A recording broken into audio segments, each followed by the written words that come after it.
Hi നമസ്കാരം. എൻ്റെ പേര് ഉണ്ണികൃഷ്ണൻ എന്നാണ്. ഞാൻ മലപ്പുറത്ത് കാടപ്പടി എന്ന് പറയുന്ന സ്ഥലത്ത് ഇക്കോ ഡെക്കോർ വേൾഡ് ഫർണിച്ചർ എന്ന് പറയുന്ന ഒരു ഫർണിച്ചർ സ്ഥാപനം നടത്തിക്കൊണ്ടിരിക്കുകയാണ്. നമ്മളിന്ന് ഇവൻറ്റ് മാനേജ്മെൻറ്റ് കമ്പനികൾ പ്ലാസ്റ്റിക് ചെയറുകൾ ഹാൻഡിൽ ചെയ്യുമ്പോൾ ശ്രദ്ധിക്കേണ്ട കാര്യങ്ങളെക്കുറിച്ചാണ് നമ്മൾ സംസാരിക്കാൻ പോകുന്നത്. അപ്പോൾ ഇത് പ്രത്യേകിച്ച് ഇവൻറ്റ് മാനേജ്മെൻറ്റ് കമ്പനിക്കാരാണ് കൂടുതൽ പ്ലാസ്റ്റിക് ചെയറുകൾ ദിവസേന ഹാൻഡിൽ ചെയ്യുന്നവരാണ്. 100 തൊട്ട് 1000 ചെയറുകൾ വരെ ദിവസേന ഹാൻഡിൽ ചെയ്യുന്ന ഇവൻറ്റ് മാനേജ്മെൻറ്റ് കമ്പനികൾ ഉണ്ട്, നമ്മുടെ നാട്ടിലുണ്ട്. അപ്പോൾ നമ്മൾ പലരും പറയുന്നത് പ്ലാസ്റ്റിക് ചെയർ അതിൻ്റെ ക്വാളിറ്റി കുറവായതുകൊണ്ടാണ് അത് പൊട്ടിപ്പോകുന്നത്, അത് മെറ്റീരിയൽ മോശമായതുകൊണ്ടാണ് പൊട്ടിപ്പോകുന്നത്. എന്നാൽ അങ്ങനെയല്ല, നമ്മളെ ഹാൻഡ്ലിങ്ങും ഒരു മെയിൻ റീസണാണ്. ഈ ചെയറുകൾ പെട്ടെന്ന് പൊട്ടിപ്പോകാനുള്ള ഒരു മെയിൻ റീസണാണ് അത് നമ്മൾ എങ്ങനെ കൈകാര്യം ചെയ്യുന്നു, ചെയറുകൾ എങ്ങനെ ഹാൻഡിൽ ചെയ്യുന്നു എന്നുള്ളത് ഒരു വലിയൊരു റീസണാണ്. അപ്പോൾ നമ്മളത് ഹാൻഡിൽ ചെയ്യുമ്പോൾ ശ്രദ്ധിക്കേണ്ട കാര്യങ്ങളാണ് നമ്മളിന്ന് സംസാരിക്കാൻ പോകുന്നത്.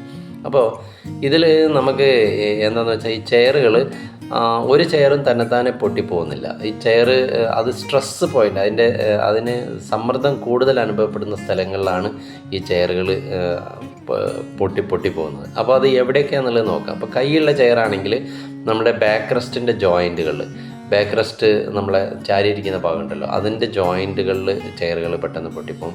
പിന്നെ മുൻഭാഗത്തെ കാലുകൾ പെട്ടെന്ന് പൊട്ടിപ്പോകുന്ന ഒരു ഏരിയയാണ്. പിന്നെ ആം ജോയിൻറ്റ്, കൈയുള്ള ചെയറുകളാണെന്നുവെച്ചെങ്കിൽ ഈ നമ്മുടെ കൈകൾ റെസ്റ്റ് ചെയ്യുന്ന ഭാഗം, അതും അതിൻ്റെ ബേസ്മെൻറ്റും ജോയിൻ ചെയ്യുന്ന ഭാഗങ്ങളിൽ ചെയറുകൾ പെട്ടെന്ന് പൊട്ടിപ്പോകും. അപ്പോൾ നമ്മൾ കുത്തനെ ഇരിക്കുകയാണെങ്കിൽ ഏതൊരു ചെയറും എന്താണെന്ന് വെച്ചിട്ടുണ്ടെങ്കിൽ നമ്മൾ ഒരിക്കലും അത് സ്ട്രോങ് ആവുകയാണ് ചെയ്യുന്നത്. നമ്മളതിൽ കുത്തനെ സ്ട്രെയിറ്റ് ആയിട്ട് ഏത് ചെയറിൽ ഇരിക്കുകയാണെങ്കിൽ ആ ചെയർ എപ്പോഴും സ്ട്രോങ് ആയിട്ട് തന്നെ നിൽക്കും.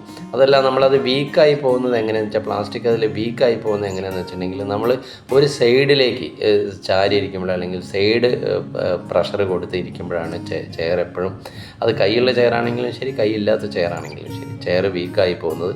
നമ്മൾ ഒരു സൈഡിലേക്ക് മാറി ചെരിഞ്ഞിരിക്കുമ്പോൾ, ഒരു സൈഡിലേക്ക് പ്രഷർ അധികം കൊടുക്കുമ്പോഴാണ് ചെയർ പെട്ടെന്ന് വീക്കായി പോകുന്നത്.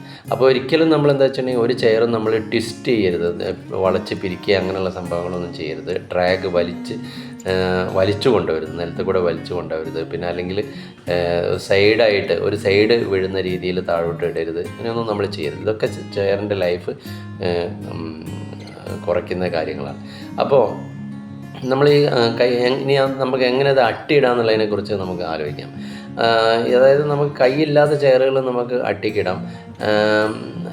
അതിനൊരു ലിമിറ്റുണ്ട്, എത്ര എണ്ണം അട്ടിക്കിടുക എന്നുള്ളതിന് ലിമിറ്റുണ്ട്. അപ്പോൾ നമുക്കൊരു 15-20 ചെയറുകളൊക്കെ അട്ടിക്കിടുക എന്ന് പറഞ്ഞിട്ടുണ്ടെങ്കിൽ അതൊരു സേഫാണ്. അപ്പോൾ നമ്മൾ അട്ടിക്കിടുമ്പോൾ ശ്രദ്ധിക്കേണ്ട കാര്യം എന്ന് വെച്ചിട്ടുണ്ടെങ്കിൽ, നമ്മളതിൻ്റെ കാലുകൾ കറക്റ്റായിട്ട് അലൈൻ, ഒരു കാലിൻ്റെ ഗ്യാപ്പിലേക്ക് മറ്റേ കാല് കയറി ചെല്ലുന്ന രീതിയിൽ അലൈനായിട്ടായിട്ട് നമ്മൾ ഇടേണ്ടത്. പിന്നെ അത് ഈ ചെയറുകൾ ഇപ്പോൾ വണ്ടിയിലാണെങ്കിൽ നമ്മൾ കയറ്റി വയ്ക്കുന്ന സമയത്ത് അല്ലെങ്കിൽ താഴെ ഇറക്കി വയ്ക്കുന്ന സമയത്ത് ഈ അട്ടി വയ്ക്കുന്ന ഫ്ലോറ് ഫ്ലാറ്റ് ആണോ എന്നുള്ളത് നോക്കണം. കറക്റ്റ് ഫ്ലാറ്റായിട്ടുള്ള ചെരിവൊക്കെ ഉള്ള ഏറ്റക്കുത്തനെയുള്ള സ്ഥലങ്ങളിലാണെന്നുവെച്ചെങ്കിൽ അത് ചെയറിന് കൂടുതൽ പ്രഷർ കൊടുക്കും, ചെയറുകൾ പൊട്ടിപ്പോകാൻ സാധ്യതയുണ്ട്. അപ്പോൾ ഫ്ലാറ്റ് ആയിട്ടുള്ള സ്ഥലങ്ങളിലാണോ നമ്മൾ ഈ ചെയർ വെക്കുന്നത് എന്നുള്ളത് നമ്മൾ നോക്കണം. അപ്പോൾ ഒരു അട്ടിയിലേക്ക് കൊണ്ടുപോയിട്ട് നമ്മൾ വേറൊരു അട്ടി കൊണ്ടുപോയിട്ട് എന്താ പറയുക, പ്രഷർ ഉപയോഗിച്ചിട്ട് പിന്നെ തള്ളി വയ്ക്കുന്നത്, അതൊക്കെ കേടാണ്. അപ്പോൾ ലെഗുകൾ അതുപോലെ കറക്റ്റായിട്ട് അലൈൻമെൻറ്റ് ചെയ്യാതെ വയ്ക്കുന്നത്, അതും ചെയറിൻ്റെ ലൈഫ് കുറയ്ക്കുന്നുണ്ട്. പിന്നെ നമ്മൾ എന്താണെന്ന് വെച്ചിട്ടുണ്ടെങ്കിൽ, ചിലർ ഇപ്പോൾ ചുമര് തൊട്ടടുത്തുണ്ടെങ്കിൽ ആ ചുമരിലേക്ക് ഈ അട്ടി ഇങ്ങനെ ചാരി വയ്ക്കും, അതും ചെയറിൻ്റെ ലൈഫ് കുറയാൻ കാരണമാണ്. ഒരിക്കലും അത് കുത്തനെ തന്നെയാണ് നിൽക്കേണ്ടത്. അട്ടിക്കിട്ട ചെയറുകൾ എപ്പോഴും കുത്തനെയാണ് നിൽക്കേണ്ടത്. ഒരു ചുമരിനോട് ചാരിയോ മറ്റോ നമ്മൾ വെക്കരുത്, ഒരിക്കലും വെക്കരുത്. അപ്പോൾ എന്താണെന്ന് വെച്ചിട്ടുണ്ടെങ്കിൽ, ഈ ഒരു ചെയർ കറക്റ്റായി ഒരു അട്ടിയിൽ ഏതെങ്കിലും ഒരു ചെയർ കറക്റ്റായിട്ട് അതിൽ ശരിക്കും ക്ലിയറായിട്ട് അലൈൻഡായിട്ട് നിൽക്കുന്നില്ലെങ്കിൽ, അത് അതിൻ്റെ താഴെ എല്ലാ ചെയറുകൾക്കും അതിൻ്റെ ഒരു ഇത് കിട്ടും, അതിൻ്റെ പിന്നെ സമ്മർദ്ദം കിട്ടും. അപ്പോൾ അത് ലൈഫ് കുറയാനുള്ള സാധ്യതയുണ്ട്. അപ്പോൾ ഈ ആം ചെയർ, കൈയുള്ള ചെയറുകളാണെങ്കിൽ അത് വലിയ അട്ടിക്ക് വെക്കാൻ വേണ്ടിയിട്ട് ഉണ്ടാക്കിയിട്ടുള്ളതല്ല. ഒരിക്കലും കൈയുള്ള ചെയറുകൾ വലിയ അട്ടികളായിട്ട് നമ്മൾ വയ്ക്കരുത്. അപ്പോൾ അതിൽ കൈയുള്ള ചെയറാണെങ്കിൽ ഒരു 10-15 ചെയറുകളൊക്കെയാണ് മാക്സിമം നമ്മൾ കമ്പനികൾ റെക്കമെൻഡ് ചെയ്യുന്നത്. അപ്പോൾ അത് നമ്മൾ പിന്നെ നമുക്കൊരു ചെയർ ഒരു അട്ടിയിൽ നിന്ന് എടുക്കണമെന്നുണ്ടെങ്കിൽ അങ്ങനെ സാവധാനത്തോടുകൂടി ലിഫ്റ്റ് ചെയ്തെടുക്കാം, ഒരിക്കലും പുഷ് ചെയ്തിട്ട് നമ്മൾ എടുക്കരുത്.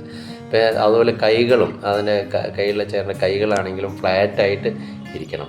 അതും നമ്മൾ കൈകൊണ്ട് പ്രഷർ ഉപയോഗിച്ചിട്ട് വെക്കരുത്. ഒരു കറക്റ്റായിട്ട് പോകുന്ന അലൈനായിരുന്ന രീതിയിലാണ് നമ്മളത് അട്ടിക്കിടുന്നത്. ഒരിക്കലും നമ്മളെന്താ വെച്ചിട്ടുണ്ടെങ്കിൽ ഈ അട്ടിക്കിട്ട ചെയറിൻ്റെ മേലെ നമ്മൾ എന്ത് ചെയ്യരുത്, കൈകൊണ്ട് അമർത്തരുത്, അല്ലെങ്കിൽ അതിൻ്റെ മേലെ കയറി ഇരിക്കുകയൊന്നും ചെയ്യരുത്. അട്ടിക്കിട്ട ചെയറിൻ്റെ മേലെ ഒരിക്കലും നമ്മൾ കയറി ഇരിക്കരുത്. പിന്നെ നമുക്കിതിൽ വേറൊരു കാര്യം ശ്രദ്ധിക്കേണ്ടതെന്ന് വെച്ചിട്ടുണ്ടെങ്കിൽ നമ്മളൊരു ഓട്ടോയിലേക്കോ അല്ലെങ്കിൽ ഒരു ടെമ്പോയിലേക്കോ അത് ലോഡ് ചെയ്യുന്ന മിക്കവാറും സമയങ്ങളിൽ ചെയറുകൾക്ക് കൂടുതൽ ഡാമേജ് സംഭവിക്കുന്നത് നമ്മളതൊരു ഓട്ടോയിലേക്കോ അല്ലെങ്കിൽ ഒരു ടെമ്പോയിലേക്കോ ഒക്കെ ലോഡ് ചെയ്യുമ്പോഴൊക്കെയാണ് ഇത് സംഭവിക്കുന്നത്. ലോഡിങ് അൺലോഡിങ്ങിൻ്റെ സമയത്താണ് കൂടുതൽ ഡാമേജ് സംഭവിക്കുന്നത്. അപ്പോൾ അത് നമ്മൾ ചെയ്യേണ്ട കാര്യങ്ങൾ, ഒരിക്കലും വണ്ടിയിൽ നമ്മൾ കയറ്റിയിട്ട് ചെയറുകൾ കിടത്തിയിട്ട് കൊണ്ടുവരരുത്. അത് കുത്തനെ തന്നെ വെക്കണം. അതിലൊരു റോപ്പോ അല്ലെങ്കിൽ ഒരു ബെൽറ്റോ ഉപയോഗിച്ചിട്ട് കെട്ടണം. ഓവർ ടൈറ്റ് ആയിട്ട് കെട്ടരുത്, എന്നാൽ അധികം ലൂസായിട്ടും കെട്ടരുത്. ഒരു മീഡിയം ടൈറ്റിൽ നമ്മളത് കെട്ടണം. അപ്പോൾ നമ്മൾ പിന്നെ അതുപോലെ തന്നെ ചെയറിൻ്റെ അടിയിൽ നമ്മൾ റബ്ബർ മാറ്റോ അല്ലെങ്കിൽ കാർഡ്ബോർഡോ നല്ല സോഫ്റ്റായിട്ടുള്ള കാർഡ്ബോർഡുകളൊക്കെ വെക്കുന്നതും നല്ലതാണ്. ഈ നമ്മൾ ചെയർ വെക്കുന്നതിൻ്റെ അടിയിൽ ഫ്ലോറിൽ ഇതൊക്കെ നല്ലതാണ്. പിന്നെ ഒരിക്കലും ചെയറുകൾ നമ്മൾ വലിച്ചെറിയരുത്. പിന്നെ റോഡിലൂടെ വലിച്ചഴിച്ച് കൊണ്ടുപോകരുത് ചെയറുകൾ. ഒരിക്കലും നമ്മൾ റോഡിലൂടെ ഒന്നും ചെയറിൻ്റെ അടിയൊന്നും അങ്ങനെ വലിച്ച് കൊണ്ടുപോകരുത്. അതുപോലെ ചെയറുകൾ ഈ വണ്ടിയിൽ കയറ്റിയിട്ടാണെങ്കിലും ഓവറായിട്ട് ടൈറ്റ് ചെയ്യുന്നതും ചെയറിന് കേടാണ്. അത് ക്രാക്ക് ആവാനുള്ള സാധ്യതയുണ്ട്. അപ്പോൾ എന്താണെന്ന് വെച്ചാൽ ചുരുക്കി പറഞ്ഞു കഴിഞ്ഞിട്ടുണ്ടെങ്കിൽ നമ്മളുടെ സ്റ്റാഫിൻ്റെ അടുത്ത് കറക്റ്റായിട്ട് പറഞ്ഞു കൊടുക്കുന്നതാണ്. ഒരിക്കലും ചെയറിൻ്റെ മേലെ നമ്മൾ കയറി നിൽക്കരുത്. ഇനി നമ്മളിപ്പോൾ ഈവൻറ്റ് മാനേജ്മെൻറ്റ് ലൊക്കേഷനിലാണെങ്കിലും അതിൻ്റെ മേലെ കയറി നിൽക്കരുത്. പിന്നെ അതുപോലെ തന്നെ നമ്മൾ 2 കാലിൻ്റെ മേലെ വെച്ചിട്ട് ചുമരിലേക്കൊക്കെ ചാരിയിരിക്കുന്നതൊക്കെ കാണാം. അതൊന്നും ഒരിക്കലും നമ്മൾ ചെയ്യരുത്. ചെയറിൻ്റെ മേലെ മുന്നിൽ 2 കാല് പൊന്തിയിട്ടുണ്ടാവും, അപ്പോൾ ഇരുന്നിട്ട് ചുമരിൻ്റെ മേലെ ചാരിയിരിക്കുക, അതും ചെയറിൻ്റെ കാലുകളെ ഡാമേജ് ആക്കും. പിന്നെ നമ്മൾ പരിക്കൻ സ്ഥലങ്ങളിലൂടെയൊന്നും വലിച്ചഴിച്ച് കൊണ്ടുവരുത്. അപ്പോൾ ഒരിക്കലും നമ്മൾ ഒരു ചെയറിൻ്റെ മേലെ കയറി നിൽക്കരുത്. അത് ചെയറിൻ്റെ ലൈഫിനെ കുറയ്ക്കും, എപ്പോഴും കാല് പൊട്ടാനുള്ള സാധ്യതയുണ്ട്. അപ്പോൾ ഈ പ്ലാസ്റ്റിക് ചെയറുകൾ മെയിനായിട്ട് നമ്മൾ ശ്രദ്ധിക്കേണ്ട, പ്ലാസ്റ്റിക് ചെയർ എന്ന് പറഞ്ഞാൽ ഇരിക്കാൻ വേണ്ടിയിട്ടുള്ളതാണ്, അല്ലാതെ ഒരു ലേഡറായിട്ട് ഒരു കോണിയായിട്ടോ അല്ലെങ്കിൽ ഒരു ബെഞ്ചായിട്ടോ ഒന്നും ഉപയോഗിക്കാൻ വേണ്ടിയിട്ട് ഉണ്ടാക്കിയിട്ടുള്ള സാധനങ്ങളല്ല. അപ്പോൾ ഒരു ഫർണിച്ചറല്ല. ഇത്രയും കാര്യങ്ങളൊക്കെയാണ് നമ്മൾ ഈ ചെയർ ഹാൻഡിൽ ചെയ്യുമ്പോൾ ശ്രദ്ധിക്കേണ്ട കാര്യങ്ങൾ. ഇത് മെയിനായിട്ട് ഇവൻറ്റ് മാനേജ്മെൻറ്റ് ആൾക്കാർക്കാണ് ഇത് ഉപകാരപ്പെടുക. കാരണം അവർ ഒരു ദിവസം എന്ന് പറയുന്നത് 100 തൊട്ട് 1000 വരെ ചെയറുകൾ അവർ ഹാൻഡിൽ ചെയ്യുന്നുണ്ട്. അപ്പോൾ അവർ ഈ വീഡിയോ കണ്ടിട്ട് ആ ചെയറിൻ്റെ ലൈഫ് നോക്കിയിട്ട്, മെയിനായിട്ട് നമ്മൾ മനസ്സിലാക്കേണ്ടത് ചെയറിൻ്റെ ലൈഫ് എന്ന് പറയുന്നത് ഈ അതിൻ്റെ ക്വാളിറ്റി ഓഫ് മെറ്റീരിയൽ മാത്രമല്ല, നമ്മൾ ഹാൻഡിൽ ചെയ്യുന്നതും വലിയൊരു അളവ് വരെ ചെയറിൻ്റെ ലൈഫിനെ സ്വാധീനിക്കുന്ന ഒരു ഘടകമാണ്. അപ്പോൾ നല്ല രീതിയിൽ ഹാൻഡിൽ ചെയ്താൽ നമുക്ക് 4 വർഷം ഉപയോഗിക്കേണ്ടത് 6-7 വർഷം വരെ ഉപയോഗിക്കാൻ പറ്റും. Thank you friends.